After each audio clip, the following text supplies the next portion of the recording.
Welcome to the Business Spotlight series. My name is Kay Cote, and I'm your podcast host on the show today.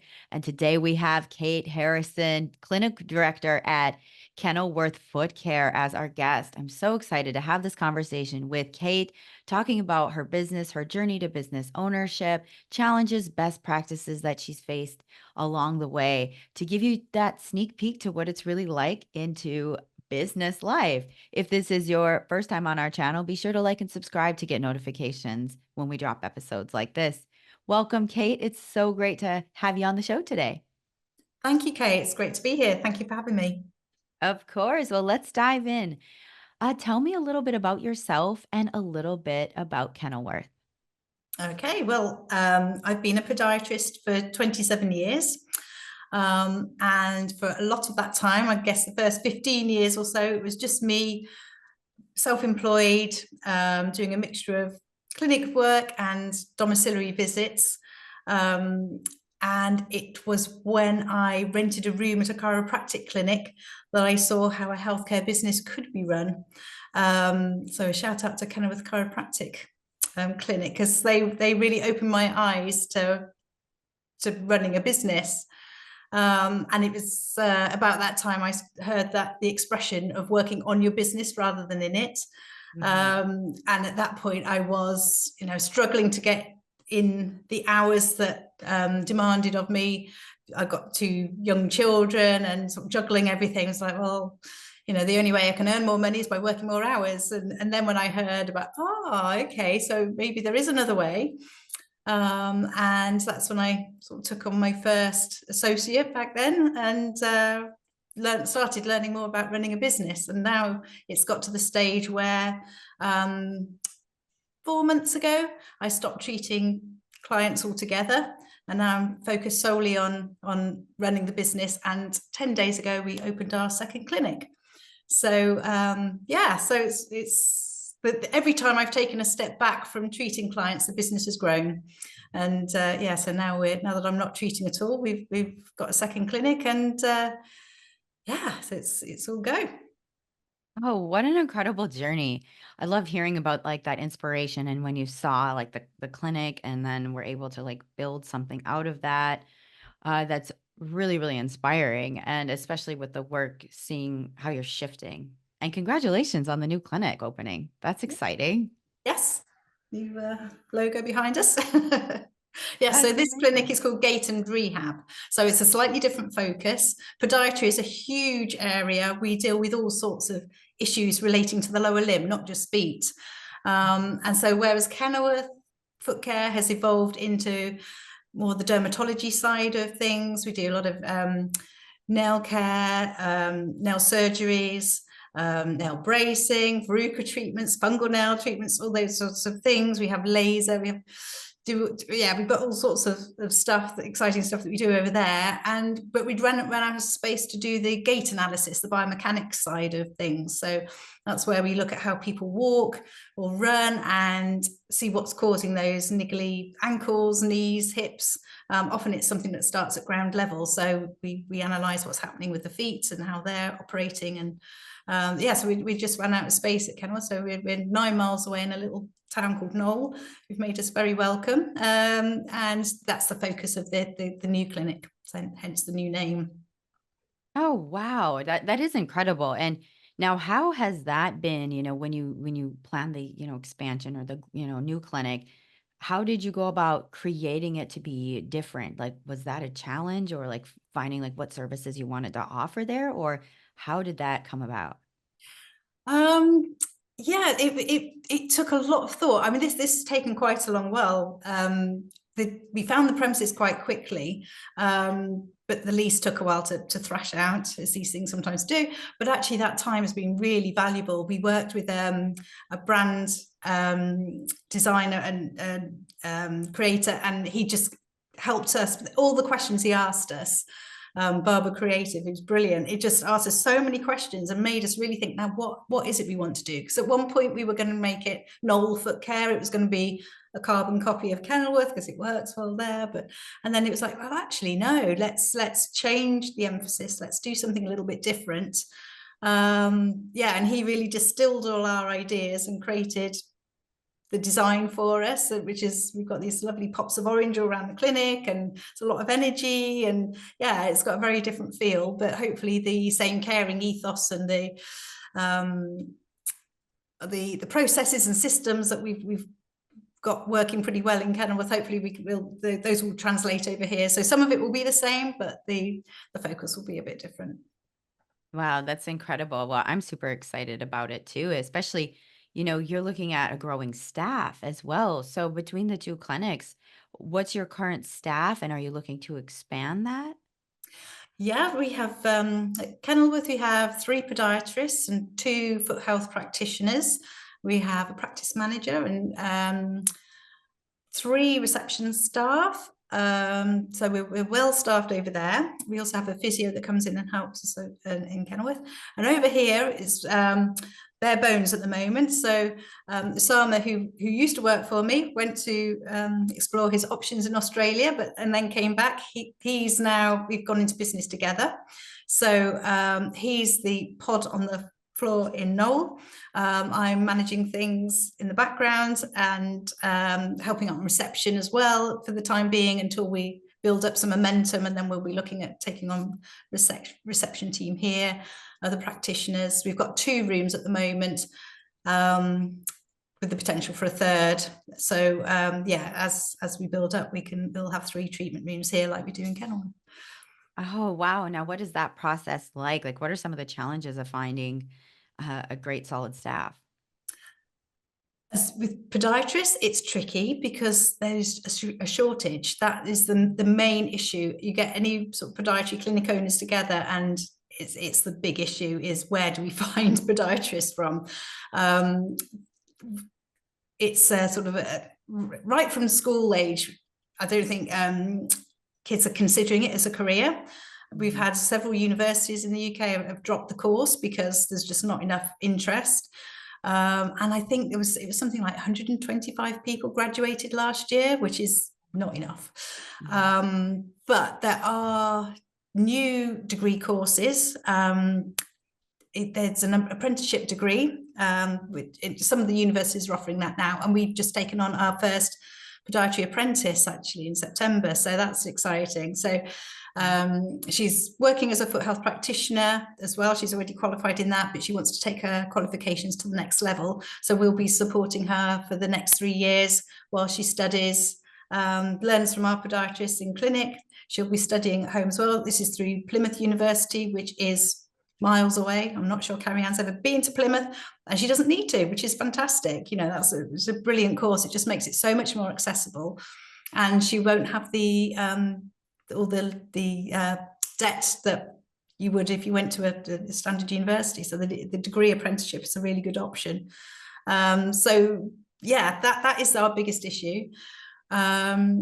When it comes to our reception team, we've been extraordinarily lucky in that we just seem to attract really lovely ladies who've just been fabulous and helped us out over the years. We have a backup team who come in and support cover during holidays.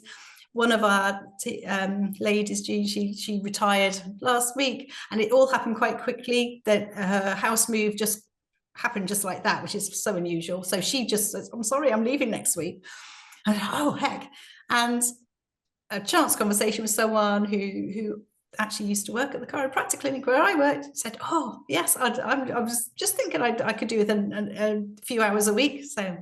So we've taken someone on. So yeah, that side of things, as long as you get the right personality and the right fit with our reception team, but we call them our client experience officers. We have CEOs in the clinic. But yeah, so we've been really lucky. We've got such a great band who really support the podiatrists, really, they just take on. I don't know how they do their job. Whenever I do reception, I always mess up. There's always something I forget to do. They're just so on it. They're brilliant. Oh, wow. I'm the same way, to be honest. Like the reception work is hard. So I'm so glad that you have such a solid staff and also the apprenticeship. That is a great way to be like she's gonna have that hands-on working with you and then the courses. So I think that's really cool. It sounds like you're building something really beautiful in both places. Kind of looking at the future, what do you see? I know you just expanded. What do you see for the next like 3 to 5 years?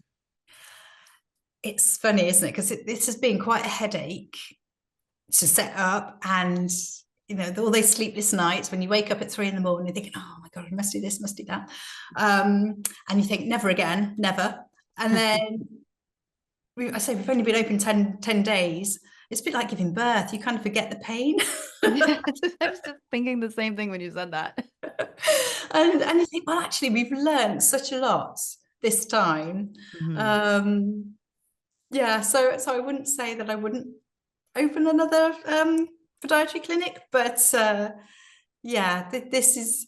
I'm beginning to think about exiting, not straight away, but mid-50s, thinking, yeah, another 4 or 5 years time, it might be quite nice to hand it all over. So yeah, there's definitely a bit of an exit strategy going on in the background. Mhm. Well, My that is business partner is 28, so he has a lot of potential ahead of him. So Oh, yeah. well, that is good. Well, this has been such a fun conversation. I've loved learning about your business, sharing about your businesses. And now I'd like to go into our rapid fire questions, which is 4 questions you answer very top of mind. Oh, Okay. all right. So first question is, what is a key to success for you? It's creating something that works without me. And that's been a bit of a revelation to know that I can step back and everything run, and that's really satisfying. So that's that I would say that's success for me. To something that I can leave, and it's still going to carry on helping people, keeping people active, keeping people out of pain, but I don't actually have to be there. So yeah, that's success, I think. Yes, there's that legacy that is Hmm. behind it. Hmm. Yes. And the second question is, what is a piece of advice you have for other business owners? Get support, get help, find your tribe. Yeah, there's just, I think when you're so focused in a business, you don't have time for all that. I mean, networking, I used to think, oh God, networking. No, but I have found so many fabulous people of the businesses to work with. And it's just such a supportive, I think all small business owners are pretty supportive of each other because you all know the headaches that you go through. And Mhm. yeah, I just couldn't do what I do without business coaching and having that network around. I mean, I think everyone should have a business coach of some sort, because we don't learn business, we learn, well, in my case, we learn feet. It's such a whole, and I found that I actually really love the business side of things, which is why I was quite excited about dropping the clinical side altogether. 10 years ago, no, I was like, oh no, why would anyone not want to do it? I'm so sorry. But yeah, now I've got so involved in the whole business side of things that yeah, I love it, but I couldn't have done it without the support of peers and a coach. Oh, I absolutely love that you said that. I think the same thing, having a coach in your corner to work through those parts of business. Like you said, you learned feeds, you learned that. And so it's inspiring to hear that side of what you said because you're seeing the love that you've discovered for the business side of things as well. So that is a really great, I love that answer. And the third question is, what is a book or piece of content you've may have taken in most recently? I've not long finished, I wrote this down, Practice Resilience by Emily Ball, who is another podiatrist. Um, and she has a very inspiring story. She had to withdraw from her clinic due to personal circumstances. Child was very seriously ill, and she found that the clinic didn't do well without her. And so what she learned to put in place to create a clinic that could be without her while she cared for her child. I mean, it's just, yeah, I mean, a lot of stuff I've learned over the years, but there's lots of little nuggets in there because it was so relevant. She's a podiatrist, it was a podiatry clinic. There was so much that was relevant in there that I've begun implementing in my clinic as well. I now have a clinical lead, which I hadn't had before. It was always me, but now I'm not there. It doesn't make sense for it to be me. So we've promoted one of our podiatrists to clinical lead. So yeah, that was a really good book. Sounds powerful. And the Mm. final question is, if you could wave a magic wand, and rapidly overnight improve one aspect of your business, what would it be? Oh, um, oh, that's tricky. I think maybe just the marketing side of things. That's the bit I don't love. And yes, and I know there are people out there who can help, and I've done lots of courses and things, but yeah, and I do think that is the side of things I'm going to have to ask for help with next, particularly with this brand new clinic. It's something I always keep having a go at, but I'm not great at. So that would be my magic wand, would be that everyone would know we were here and knew what we did, because a lot of people don't understand what podiatry is all about. But yeah, so I think sort of that marketing aspect could be improved. Definitely. That is one that I think so many of us struggle with. But yes, so let's start helping you with your marketing right now. How can people find you? I'm on LinkedIn, Kate Harrison, 826782550. I'd look to check that out before I came on, because there's a lot of Kate Harrisons. We're quite common. But yes, I'm on LinkedIn. Both the clinics are can be found through LinkedIn as well. And there's kenilworthfootcare.co.uk and gateandrehab.co.uk. But yeah, I'm happy to meet up with anyone. Oh, that sounds wonderful. Thank you so much, Kate. Now, for our final question for today, what is most inspiring to you today? Um, This morning, I took my dog for a walk. It's been really grey here for weeks, and the sun has just started coming out again. And I walked with my dog up in the hills, and there was a bit of mist, and the sun was coming through, and everything just looked so beautiful. And I think I find that really inspiring, because you think, well, whatever you're dealing with, all the practicalities of the business, it doesn't mean anything in the grand scheme of things, does it? But we will come, we will go, but the trees will keep on growing, the sun will keep on shining. And yeah, I think it just helps to put things in perspective. So yeah, that inspired me today. It was a beautiful morning. That's inspiring to me. Thank you for sharing that. This has been a wonderful conversation. And to any of you out there listening, be sure to listen to this a few times through and hear what Kate has to say, and like and subscribe to get notifications when we drop episodes like this. So thank you so much, Kate. It's been a joy to talk to you today. Thank you very much, Kay. I've enjoyed it.